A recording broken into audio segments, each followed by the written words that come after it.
ये मोहसिन नकवी साहब की गज़ल है जी। लिखते हैं कि इतनी मुद्दत बाद मिले हो, किन सोचों में गुम फिरते हो, इतने खाइफ क्यों रहते हो, हर आहट से डर जाते हो। तेज़ हवा ने मुझसे पूछा, रेत पे क्या लिखते रहते हो। काश कोई हमसे भी पूछे, रात गए तक क्यों जागे हो। मैं दरिया से भी डरता हूँ, तुम दरिया से भी गहरे हो। कौन सी बात है तुम में ऐसी, इतने अच्छे क्यों लगते हो। पीछे मुड़कर क्यों देखा था, पत्थर बनकर क्या तकते हो।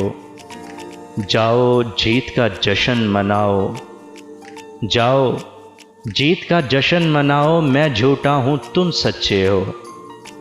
अपने शहर के सब लोगों से मेरी खातिर क्यों उलझे हो।